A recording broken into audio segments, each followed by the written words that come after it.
umaga po ulit sa inyong lahat. Ngayon, ito po ay bago po tayong series. Ito ay ating bagong series, no?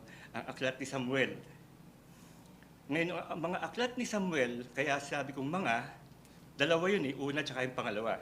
Ngayon, sa mga First and Second Samuel, yung libro na yun, sinasabi sa mga aklat na ito, ang pagbabago sa Israel mula sa pamamahala ng mga hukom o judges hanggang sa panahon ng mga hari, yung First Kings, Second Kings, no? Ang pagbabagong ito sa Israel ay umiikot sa tatlong pangunahing katauhan o three characters, no? Una, si Samuel, isang propeta at ang huli sa mga pangunahing hukom. Ang Haring Saul, ang unang hari ng Israel.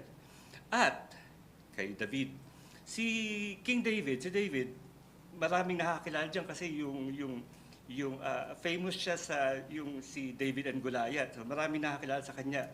Kadalasan yun yung ang pagkakakilala sa kanya. Ngayon, ang hindi po nararaman ng karamihan, si David ang sumulat sa karamihan sa mga sulat sa Salmo.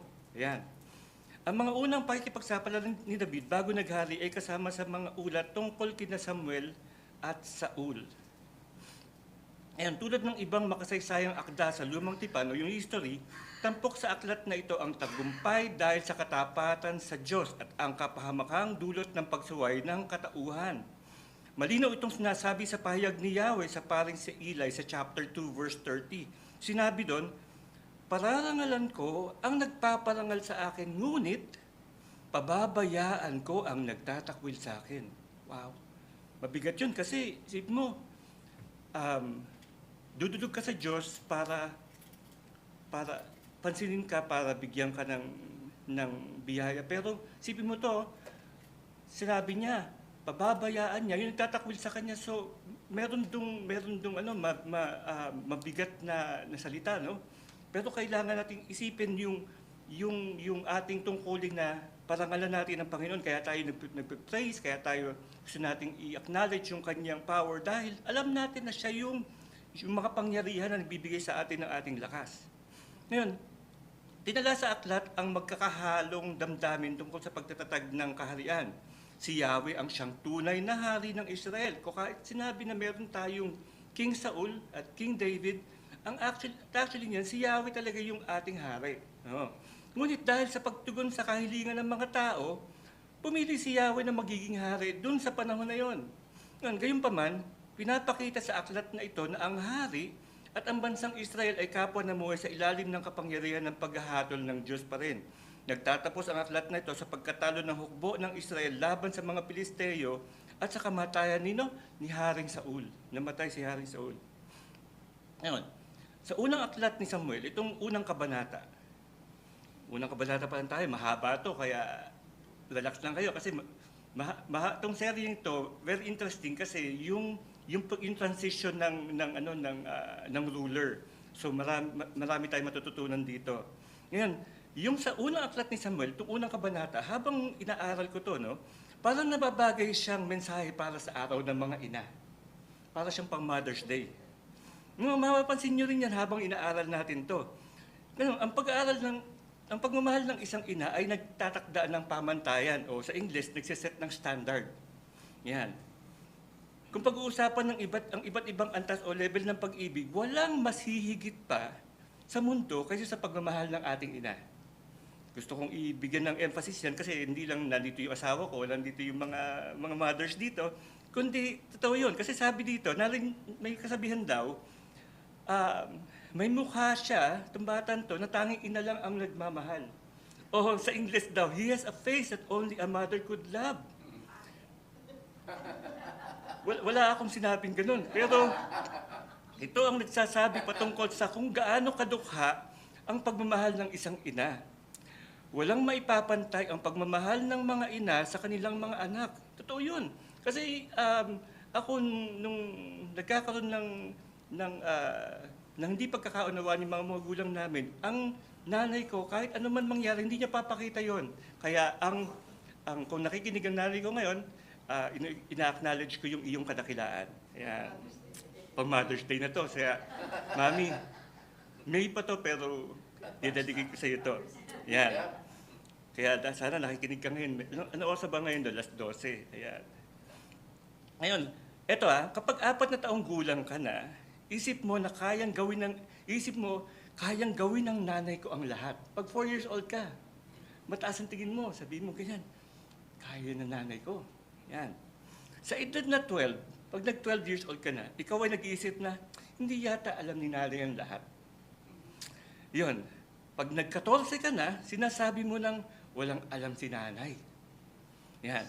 Sa edad na 18, sinasabi mo nang napakalayo na ni nanay sa panahon. Parang pabalik ang pag-iisip niya. Ngayon, nag-benchingko ka na.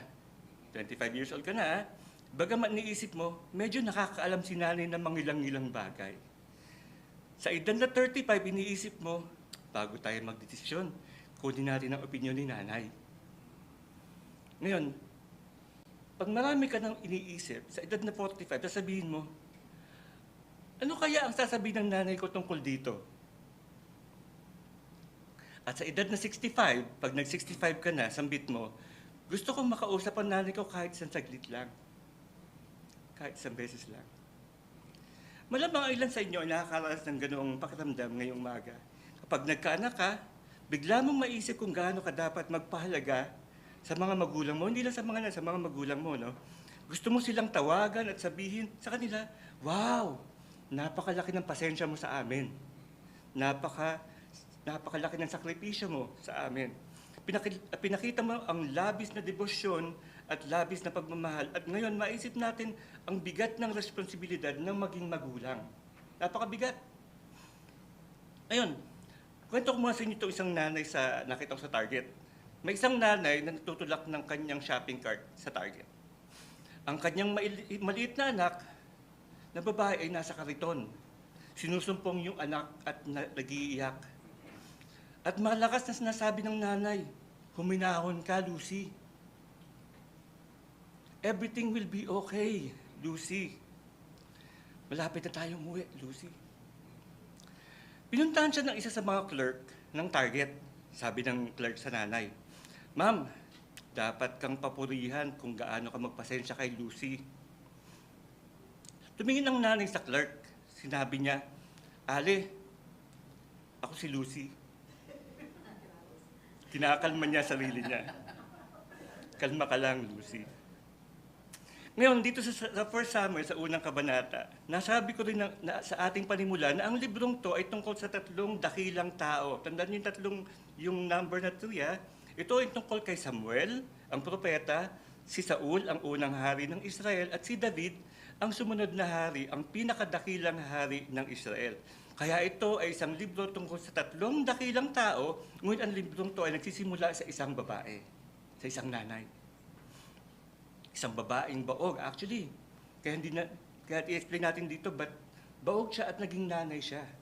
Ngunit sa kalaunan, nagkaroon ng isang anak na lalaki na nagngangalang Samuel at naging propeta si Samuel. Ngayon, sa unang kabanata ng unang aklat ni Samuel, meron ding 3 katangian para isakatuparan ang pagkadakila ng isang mananampalataya. O sa case natin ngayon, sa isang nanay. Unang katangian, ang dakilang tao ay may malalaking problema. Sasabihin niyo siguro itong si Robin, simula agad sa akin, problema. Hindi, pero yun yung sinaad dito sa kasulatan natin. Dahil kung minsan, naisip natin, ang mga karakter sa Bible, perfectong tao na walang problema. O tayong mga Kristiyano, sabihin nila, Kristiyano walang problema yan, kasi binibigyan sila ng Panginoon. Hindi eh. Sabihin nila, mga Kristiyano yan, they glow in the dark. Meron silang mga halo. Kristiyano yan, sasabihin nila gano'n. Ngunit, tayong mga Kristiyano, silang mga Kristiyano, ay mga tao din. Nagkakaproblema, nagkakasakit, ganyan. At bawat buhay ay may mga problema. Kabilang ang ina ng isa sa magiging dakilang propeta, si Samuel. Ayan. Ngayon, tingnan natin ang kanyang unang problema. Una sa lahat, sa verse 1 and 2, may problema siya sa fertility. O baog siya, sabi dito, sa Ramatayim Sophim, isang bayan sa kaburulan ng Ephraim, ay may nakatirang lalaki na nagngangalang Elkanah. Siya'y anak ni Jeroham at apo ni Elihu na mula sa sambahayan ni Tohu at mula sa angkan ni Zuf na Efrateo. Dalawa ang anak ni Elkanah, dalawang asawa ni Elkanah, sina Ana at Penina. May mga anak si Penina, ngunit si Ana ay wala. Ngayon, yung kanina yung binabanggit kong character na babae na baog, siya si Ana. Sa sa New King James Version sa English, si Ana, Hana. Kaya dito saan natin, Hana ang pangalan niya, pero dito sa Tagalog version, Ana. Ngayon, tinanong ko asawa ko, sabi ko, siguro yung nag-translate nito, siguro Kapampangan. Kaya Ana. Nawala yung H na. Yan. Walang walang sa mga Kapampangan.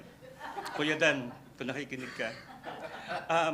Maraming emosyon ang nakikita dito. Wala siyang anak. Ito ang pag-asa o pangarap ng bawat mag-asawang Hudyo na magkaroon ng anak.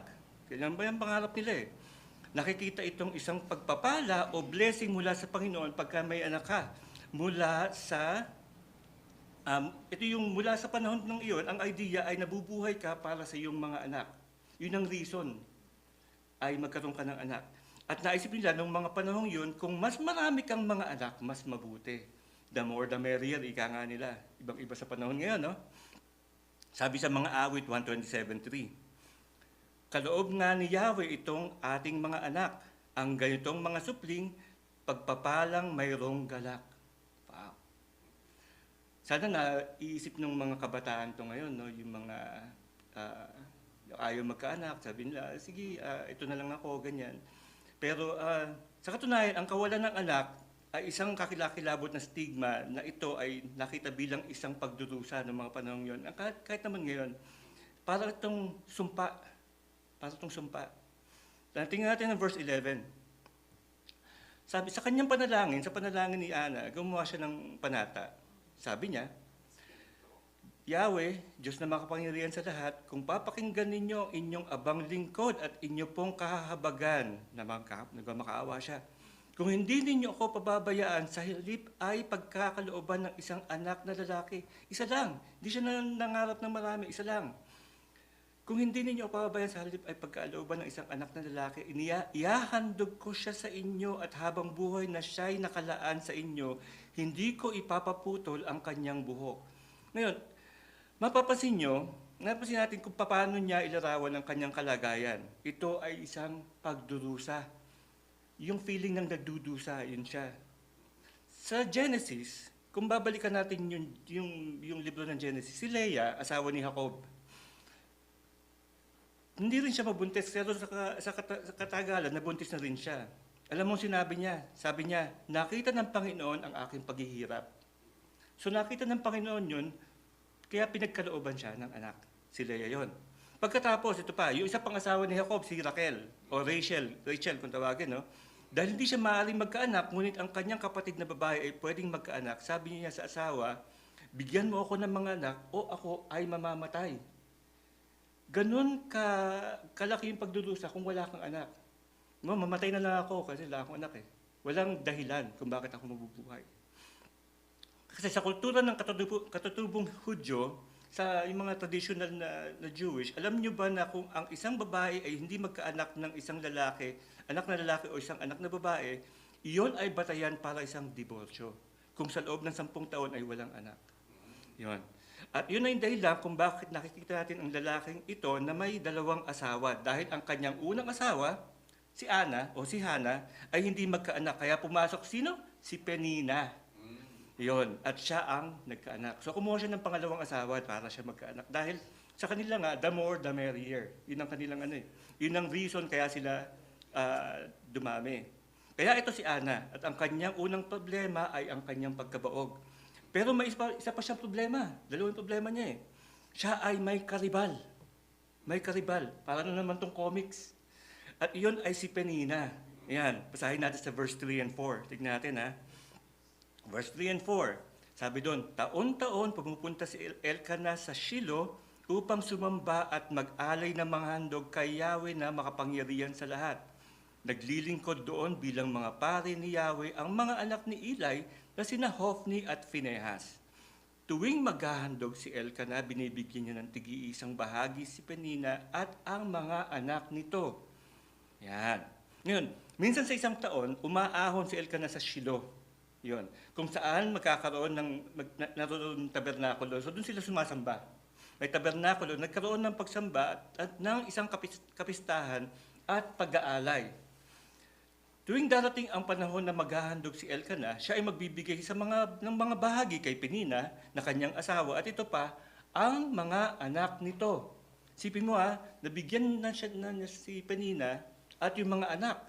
Ngayon, isipin mo na lang si Ana. Kasi hindi kaya magkaroon ng kahit isang anak at mayroon siyang kaagaw sa relasyon na may mga maraming anak na lalaki at babae. Para kay Ana, hindi masaya yan. Kasi every year, yung taunang kapistahan na ito, ang panahon ng pagsasaya, sa kanya, hindi. Nagdudusa siya sa wala siyang nakukuha eh. Yun. Ngayon, tumalon tayo sa verse 6. Sa verse 6 tayo. Si Ana ay palaging kinukutya ni Penina dahil hindi niloob ni Yahweh na magkaroon siya ng anak. Ito'y ginagawa ni Penina taon-taon. Tuwing pupunta sila sa bahay ni Yahweh, labis naman itong dinaramdam ni Ana kaya't napapaiyak siya at hindi makakain. Wow. Si Penina ay hindi lamang maaaring magkaroon ng maraming anak na lalaki at babae, ngunit si Ana ay hindi maaaring magkaroon ng kahit isa lang. Si Penina, panay pa rin, nitokso pa rin o parang niyayabangan pa niya itong si Ana. Ngayon, isang karaniwang problema ito ngayon at iyon ay ang hindi pagkakaroon ng anak. Ang pagkabaog ay nakakaapekto sa mas maraming kababaihan, hindi lang sa mag-asawa, lalo na sa mga kababaihan. Tinatayang isa sa bawat 8 mag-asawa ang hindi maaaring magkaanak sa ating bansa. 12% ng populasyon ng nasa hustong gulang ay baog. Iyan ay 7.3 milyong katao as of 2024. Dami, no? Ang pagkakaroon ng anak ay bahagi ng kapangyarihan ng Diyos. Hindi ko alam kung bakit ang iba ay maaaring magkaroon ng anak at yung iba hindi. Mahirap i-explain. Pero ito dapat tandaan. Tandaan natin na bawat isa sa atin, lalaki at babae, mahalaga tayo sa Diyos. Napakahalaga sa Diyos. Ang halaga mo sa Diyos ay hindi nakabatay sa iyong kakayahang magparami. Mahal ka ng Diyos dahil ginawa ka niya ayon sa kanyang anyo.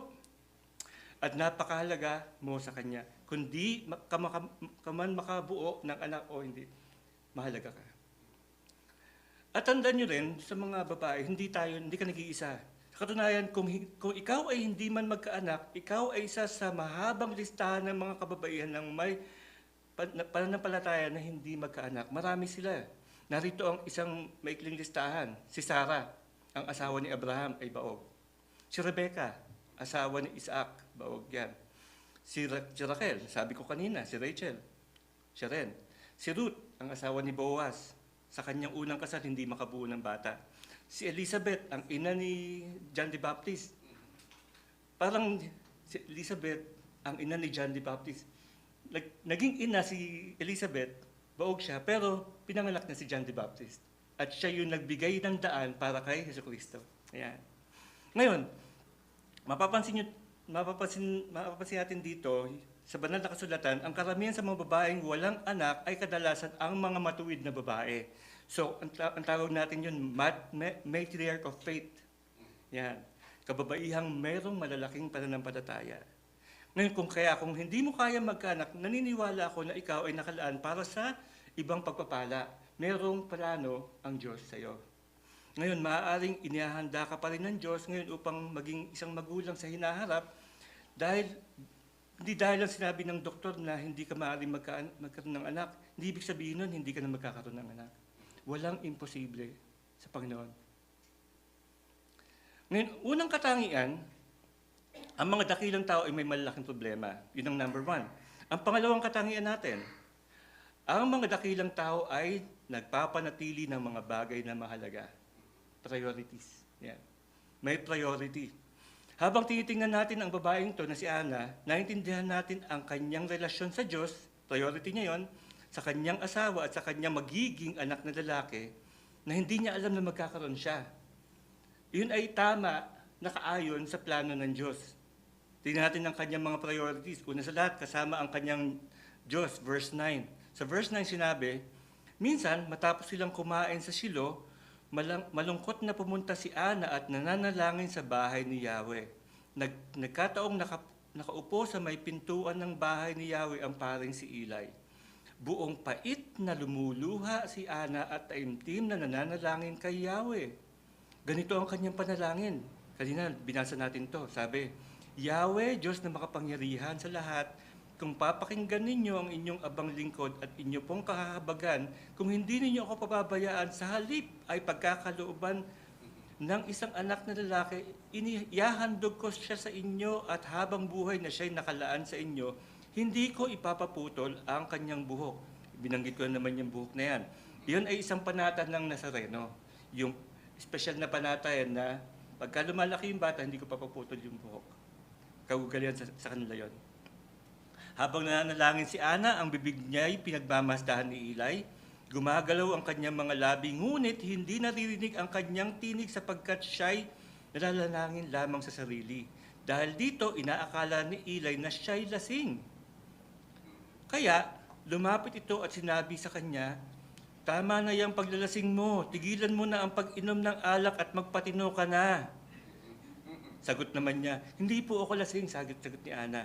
Hindi po ako tumitikim ng alak. Ang damdamin ko po'y naghihirap at inudlog ko kay Yahweh ang aking kalagayan. Huwag po sana ninyong isipin na ang inyong lingkod ay masamang babae.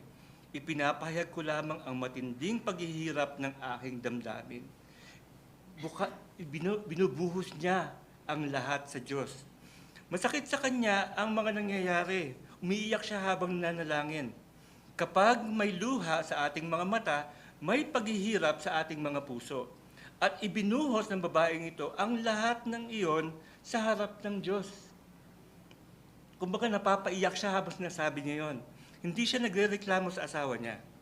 At wala din sa teksto nagsasabing gusto niyang labanan si Penina, ang kanyang karibal na pumukaw sa kanya.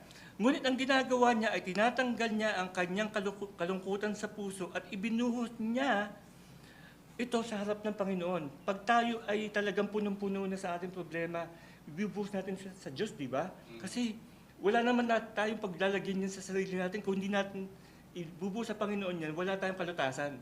At alam naman natin, tayo nananampalataya, na ang kasagutan ay nasa Diyos lamang. Di ba? Sabi sa verse 11, sabi niya, O Yahweh, Diyos na makapangyarihan sa lahat. Yan ay isang madalas na pagtatalaga o paglalarawan para sa Diyos ng Biblia. Diyos na makapangyarihan sa lahat. All-powerful, di ba? Siya ay sumasama sa Diyos batay sa katangian ng autoridad at kapangyarihan ng Diyos. Ina-acknowledge natin na siya lamang ang may sagot. Pansinin din natin sa verse 12, no?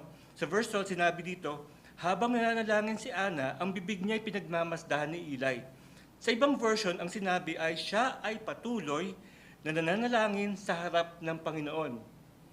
So hindi lang yung oras na yon, hindi lang dun sa minutong yon, patuloy na pananalangin. Kumbaga, meron tayong, sige, mag-short prayer tayo, mga ganyan, di ba? Sa kanya hindi eh. Patuloy ang pananalangin niya kasi talagang ito yung pinagpagdudusa ng saloobin ko. Ito yung hindi ito yung mabilisang pagsambit ng panalangin. Siya ay naniniwala na pakikinggan siya ng may kapal. Paulit-ulit yung kahilingan niyo sa harap ng Diyos. Pagkatapos sa verse 17, sinabi dito, sabi ni Eli, ipanatag mo ang iyong sarili at umuwi ka na. Ang Diyos ng Israel ang tutugon sa iyong kahilingan. Ngayon, nung sinabi ng gurong si Eli yan, para tong bendisyon, para tong benediction, kung tawagin sa atin, no? Iyan ay isang pagpapala, sabi, go in peace. Yan, go in peace. Yan. Yan ay isang pahayag na may magandang hangarin. Sa madaling salita, hindi ko sinasabi magkakaanak ka, pero sana mangyari ito. Pero ang mahalaga, pagpapalain ka ng Diyos. Alam ni Eli na pagpapalain siya ng Diyos. Sabi niya, humayo ka ng may kapayapaan. Yan. Sa verse 18, sumagot si Ana, magkatotoo po sana ang inyong sinabi tungkol sa akin. Pagkasabi niyon, bumalik sa kanilang tinutuluyan at kumaing wala na ang bigat ng kanyang kalooban. Yan. Nakakatuwa, di ba? Malungkot siyang pumasok, masaya siyang lumabas. Yan. sa atin yung alam natin na ang Diyos ang sasagot sa atin. Pagkatapos nating mag-pray, nakangiti na tayo kasi alam natin, sasagutin ng Diyos yung ating mga naniniwala tayo na tayo ay sasagutin ng Panginoon. Pumasok siya na may kalungkutan sa puso, lumisan siya at tumanggap ng kapayapaan na higit pa sa lahat ng pangunawa. Sabi sa Philippians 4:6-7, sabi dito, huwag kayong mabalisa tungkol sa anumang bagay. Sa halip, hingin ninyo sa Diyos ang lahat ng inyong kailangan sa pamamagitan ng panalangin may pasasalamat. Verse 7, at ang kapayapaan ng Diyos na hindi kayang maunawaan ng tao ang siyang mag-iingat sa inyong puso at pag-isip dahil sa inyong pakikipag-isa kay Kristo Jesus. Napakasarap, no? Kaya ang nababanggit dito, narito ang isang babae na may tunay na kaugnayan sa Diyos. Ito ay hindi lamang yung taunang pag-aalay o yung kung kailan lang may kapistahan o taunang selebrasyon. Hindi lang yung oras na yon. Hindi lang siya dumadaan sa mga ritual na pagpunta sa simbahan. Hindi lang doon. Malalim ang commitment niya sa relasyon ng babae ito sa Diyos. Yun ang kanyang priority, yung relasyon niya sa Diyos. At masasabi ko lang, sa ngalan ni Samuel, nagkaroon siya ng napakahusay na ina. Napakadakilang ina. Napakagandang pamana para kay Samuel na magkaroon siya ng ganong madasaling ina. At ang mapagdasal na ina ay higit pa sa gawa ng iba. Napakalaking bagay niyan. Kaya narito ang kanyang relasyon sa kanyang Diyos, priority niya, na ibuhos sa Diyos kung ano man ang nasa puso niya. Tingnan naman natin ang relasyon niya sa kanyang asawa. Priority niya yung relasyon niya sa asawa niya. Balikan natin ang verse 4. Alam ko, magpapabalik-balik tayo, pero ito yung course natin ngayon. Tuwing maghahandog si Elkanah, binibigyan niya ng tig-iisang bahagi si Penina at ang mga anak nito. Ngunit, mga natatanging bahagi ang ibinibigay niya kay Ana sapagkat mahal na mahal niya ito, bagamat hindi pinahintulot ni Yahweh na ito ay magkaanak. Nagtawan natin yung ibang talata, pababa tayo sa verse 8. Sabi dito, sa verse 8, kaya't nilalapitan siya ni Elkanah at tinatanong, Ana, bakit umiiyak ka na naman at ayaw mong kumain? Bakit ka nalulungkot? Hindi pa ba ako higit sa 10 anak na lalaki para sa'yo? Ngayon, hindi ko alam kung gaano ka-importante yung huling sinabi niya. Sa totoo lang, medyo may konting yabang yung statement na yon. I mean, broken-hearted na nga si Ana. Tapos, sasabihin pa ng ganun. Di ba? Sasabihin niya, astang Adonis pa yun. Sabi, mahal, eto naman ako eh. May higit pa ba dito? Kung ako si Ana, sabihin ko sa kanya, whatever. Di ba? Pero maliban dyan, patinin natin na may pagkakaintindihan si Ana at ang kanyang asawang si Elkanah. At may matinding pagmamahalan sa pagitan nila. Kasi sa verse 5, sinabi niya, sapagkat mahal na mahal niya ito. So, nakikita yun, kung sino man yung sumulat nito, alam niya, nakikita niya na nagmamahalan yung dalawa. Binibigyan siya ng natatanging bahagi o sa ibang translation, double portion. Kung ano yung binibigay niya dun kay Penina, pero kay Ana, double portion. So alam nyo, sa Middle East, kapag gusto mong parangalan ng isang tao, binibigyan mo sila ng mas maraming pagkain. Sa kanila, yung pagkain, malaking bagay. Pag mahal ko isang tao, dodoblihin ko yung pagkain sa'yo. Yun. Kaya ngayon, naunawaan ko na, yung nagkaroon ako ng amo nung back in 2002, Hudyo siya, pinimbitahan niya ako sa bahay niya. Tapos, sabi niya, ikaw magiging bisita ko ngayon. Dahil mahalaga ka sa amin, ang dami niyang pagkain binigay sa akin. Pinakainan niya ako, pinauwian pa niya ako. Hindi ko alam na merong kaugalian ganon, yung mga Hudyo, yung mga traditional. So anyway, ganon sila. Binibigyan sila ng mas maraming pagkain. Bigyan mo sila ng dobleng bahagi.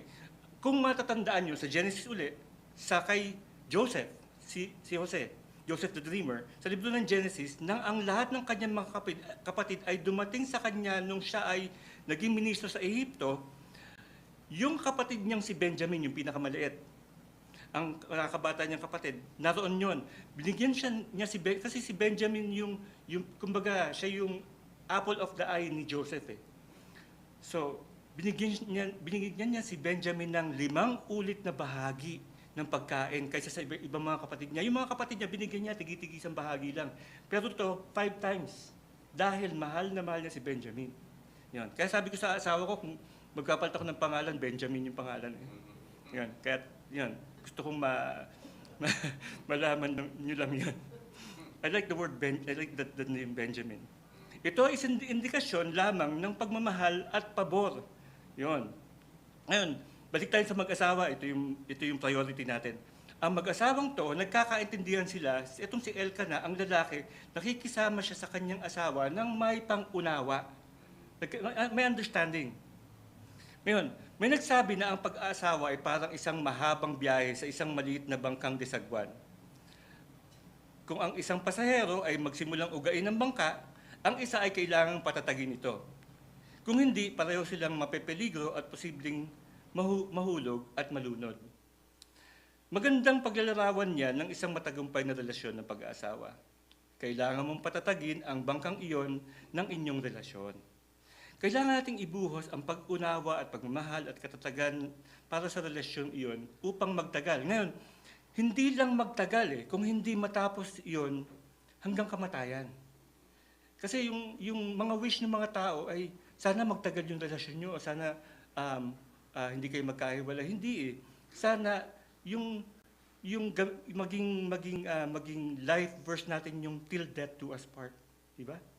Kasi para nawawala na yan sa ngayon sa buhay ngayon At kailangan ngayon ito pa, nung ginagawa ko rin to, kasi tumawag sa akin yung anak ko, sabi, Dad, gawa ka ng sasabihin mo sa akin sa kasal ko.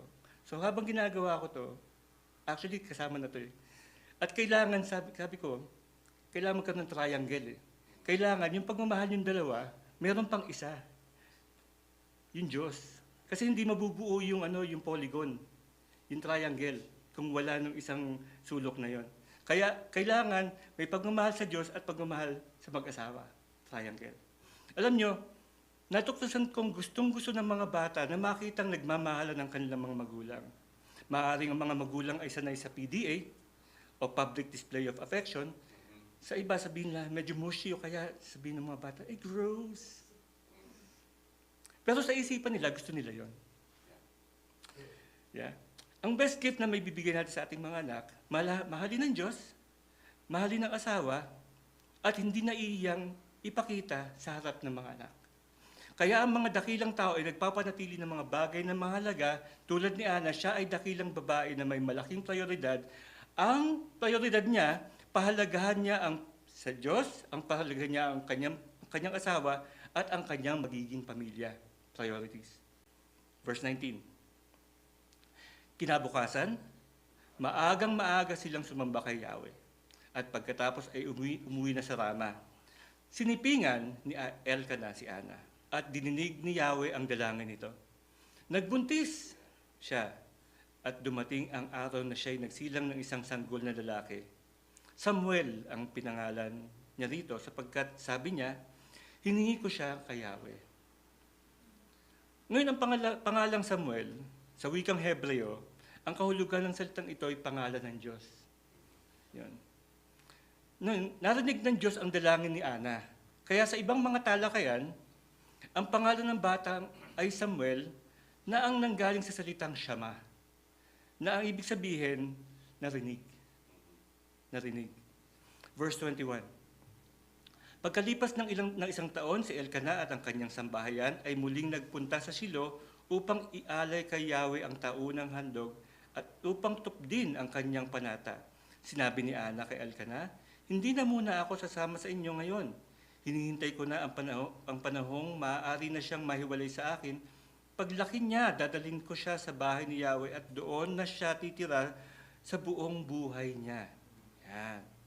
Sinabi ni Elkanah, gawin mo kung ano ang inakala mo mabuti, hintayin mo na siyang lumaki at tulungan kanawa ni Yahweh upang matupad ang pangako mo sa kanya, kaya naiwan si Ana at inalagaan ang kanyang anak. Ngayon, yung term na winning, W-E-A-N-I-G, sa mga araw na yon, yun ang proseso ng unti-unting pagpapalaki o pagpapakilala sa pagkain o yung mula sa gatas hanggang sa solid foods. O yung pagtuturo sa mga bata ng mga gawain sa bahay, yung pag-aaral, kasama yon. Kaya hindi lang yun ilang buwan o ilang taon. Maaaring 5 hanggang 7 taon, minsan higit pa, minsan hanggang sa 11 taon. Ngayon, mahabang panahon na aalagaan ng isang bata bago mahiwalay sa ina. At ang pag-aalagang ito ay hindi lamang pisikal na pag-aalaga o pagpapakain. Ang idea, ito ay ganap na harapin o to fully deal with. So, kung titignan niyo yun, mayroon itong kasamang espiritual na pagsasanay, gayon din ang physical na pag-aalaga, para lakihin ang bata sa bawat aspeto. Bawat aspect. Kumbaga sa atin, ang nanay ko, head to toe daw yun. Pag-iisip hanggang sa paggawa. Yan. Nabanggit din yan nang sumulat si Pablo kay Timoteo. Sinabi niya sa 2 Timothy 3:15, mula sa pagkabata, alam mo na ang banal na kasulatan. So, dumaan din si Timothy doon, na may kapangyarihang magbigay sa iyo ng karunungan tungo sa kaligtasan sa pamamagitan ng pananampalataya kay Kristo Jesus. Pinakita lang dito na dumaan din si Timothy doon sa pag-aaral na yon, simula siya sa pagkabata. Kaya nang ibinigay ng Diyos kay Ana ang munting batang ito na si Samuel, dedicated siya na sa pagpapalaki ng batang yon. Kahit na tumagal ng ilang taon, bibigay niya yung oras niya doon. Kahit ang ibig sabihin ay hindi siya makasama at makikisaya sa kapistahan. Nagkakainan sila pero siya inaaruga niya ang anak niya. Kasi priority ni Ana ang sanayin at turuan ang anak niya. Bakit? Bakit daw? Dahil alam niyang inihahandog niya ang bata sa tabernakulo. Ihahandog niya, ibabalik niya sa Diyos yung blessing na yon. At doon siya titira, si Samuel, at doon siya lalaki bilang isang miyembro ng mga Pariseo. Ayan. Kaya't narito ang isang babae na may malaking problema, ngunit may malaking pagpapahalaga sa Diyos. Sa kanyang asawa din, hanggang sa kanyang magiging pamilya. At narito ang pangatlong katangian. Ang mga dakilang tao ay gumagawa ng magagandang plano. Yan. Yan ating number 3. Tingnan natin ang verse 24. Sabi, nang lumaki na si Samuel, dinala siya ng kanyang ina sa bahay ni Yahweh sa Shiloh. Nagdala pa siya ng isang torong 3 taon, 5 salop ng arina at alak na nakalagay sa sidlang balat o sa leather na bag yun. No? Matapos iandog ang baka, dinala nila kay Eli ang bata. Sinabi ni Ana, kung natatandaan ninyo, ako po ang babaeng nakita ninyong nakatayo rito noon at nanalangin kay Yahweh. Hiniling ko sa kanya na ako'y pagkalooban ng anak at binigyan nga niya ako. Kaya naman po, inihahandog ko siya kay Yahweh upang maglingkod sa kanya habang buhay. Pagkatapos nito, sinamba nila si Yahweh. Napakaganda yung ending, no? Maglingkod sa kanya habang buhay at sumamba kay Yahweh. Yan. Ito ang panimula. Ito ang maglulunsad ng mga mahalagang mangyayari sa Israel. Ito ang kanyang pinangako at binalak na gagawin ni Ana kung bibigyan siya ng anak ng Panginoon. Napagtanto din niya na ang batang Samuel ay pinahiram sa kanya ng Diyos na maging magulang at sa pag-aalaga upang bumuo, upang sanayin ang bata. At pagkatapos, ibabalik siya sa Diyos para sa kanyang layunin, sa will ng Panginoon, para sa layunin ng mga gawa ng Diyos. Ngayon, ayon sa kasaysayan, ayon sa ating konteksto, sa ating English na Bible, mayroon tayong aklat na hukom, Judges. Meron itong sinundan ng aklat ni Ruth, si Ruth, tapos sinundan yun ng aklat ni 1 Samuel, 2 Samuel. Yung aklat ni Ruth, sa Hebrew Bible wala. Sa Hebrew Bible, ito ay Book of Judges, Samuel, Kings na. Nakasandwich si Samuel. Yun. Sa madaling salita, ang yugto ng unang Samuel ay ang aklat ng mga hukom. So, yun ang introduction. Ito ang yugto ng panahon kung saan ang Israel ay nasa pinakamababa ang pagka-espiritual. Napakataas ng immoralidad ng mga panahong iyon. Sa katunayan, sinabi sa katapusan ng mga aklat ng mga hukom na walang hari sa Israel. At ginawa ng bawat isa kung ano ang tama sa kanilang mga mata. Kanya-kanya sila. Kanya-kanya sila. Ay, pakiramdam ko tama to. Hindi, magulo. So sa panahong yun, nang ang Israel ay nasa pinakamababang antas nito, ang plano ng Diyos at ang plano ng babaeng to na si Ana, sa Diyos ay magkaroon sila ng isang bata na papasok sa eksena para maging propeta. Yan. Gamitin bilang isang saserdote sa ilalim ng pagtuturo ng gurong si Eli at maging impluwensya sa bansa. Impluwensya pa paano? Pipiliin niya si Saul na maging hari. Gagamitin siya ng Diyos. At pagkatapos ni Saul, si King David. Yan. Malaki ang bahagi ni Ana sa planong ito ng Diyos. Siya ang panimula. Ito ang tatlong katangian na sana ay maging katangian din natin, no? Yung tatlong katangian ngayon. Ngayon, ang lagi kong tanong, ano na? Ano na?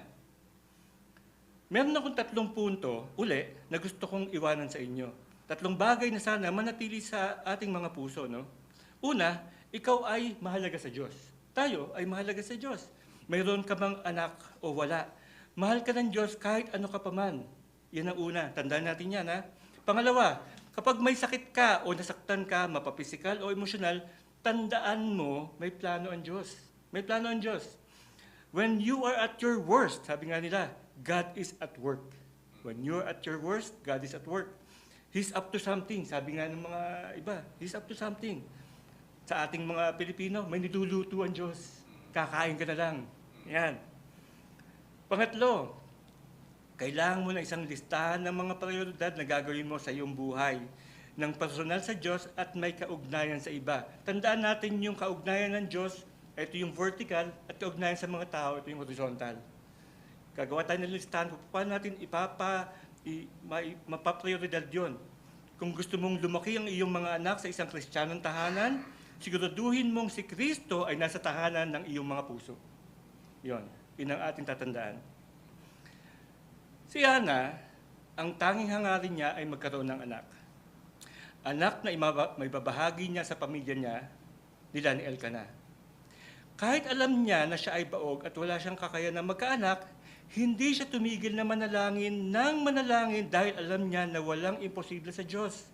At ang Diyos ay gumagawa ng milagro para sa mga taong sumasampalataya at patuloy na naniniwala sa patuloy na pagbibiyaya sa mga Kristiyano. Hindi tumitigil ang Diyos.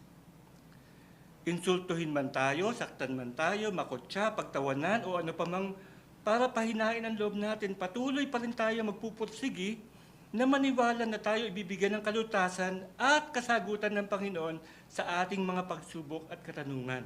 Siya lang ang sagot. Siya lang. At sa kahuli-huli ang bahagi ng unang kabanata ng unang libro ni Samuel, sinabi ni Ana na hiniling ko sa kanya na ako'y pagkalooban ng anak at binigyan nga niya ako. Kaya naman po inihahandog ko siya kay Yahweh upang maglingkod sa kanya habang buhay. Pagkatapos ito, sinamba nila si Yahweh.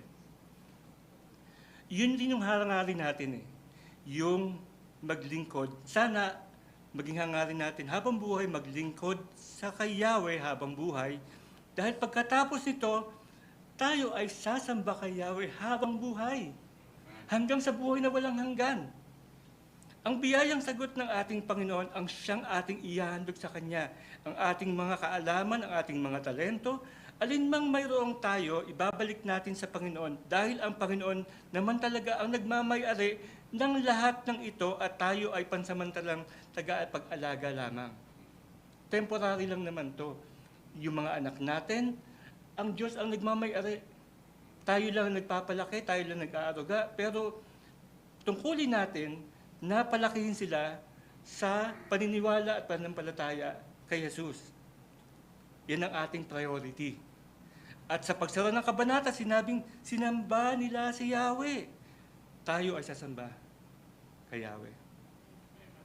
Tayo manalangin. Ama namin Diyos, kayo po ang nagbigay sa amin ng aral. Kayo po nagbigay sa amin ng kasagutan. Kayo po nagbigay sa amin ng buhay na to. Wala po kaming ownership. Kayo lang po ang nagmamay-ari ng lahat na to. Kayo po ang nagbigay sa amin ng katalinuhan, nagbibigay sa amin ng puso, ng pang-unawa, ng puso ng pag-ibig, ng puso ng pagsamo sa iyo, na kayo po ang tangi lamang na nagbibigay ng kasagutan at kalutasan sa aming sinasaloob. Ano man pong tanong, ano man pong problema, ano man pong kakulangan, kayo po ang magpupuno. Wala po kaming ibang pupuntahan kundi sa inyo lamang. Kayo lang po ang may kasagutan. Ibinibigay man po ng mundo yung pansamantalang kasagutan, pero alam po namin, meron po yung hangganan. Na kayo po ay walang hangganan, kayo po ang alpha, kayo po ang omega, kayo po ang una't huli. At wala po kami po yung nasa gitna at pinupuno nyo ang aming buhay. At sa umagang to, Panginoon, kayo po ang magbigay ng direksyon sa mga dito naming kaisipan, anuman po yung pinagdadaanan namin, ay kayo po ang magbigay ng kasagutan sa anuman pong paraan, kapatid na mananampalataya o sa inyong salita sa Biblia o sa aming pang-araw-araw na pagdadalangin sa inyo, umaga't gabi, tanghali, anuman pong oras, sana po ay maging buhay po namin na lagi pong maging hangarin na pumunta sa salita nyo. Kami po ay dumadalangin na kayo po ang manguna sa amin, hindi lang po sa araw na ito, kundi sa mga araw na darating. Sa pangalan ni Jesus. Amen.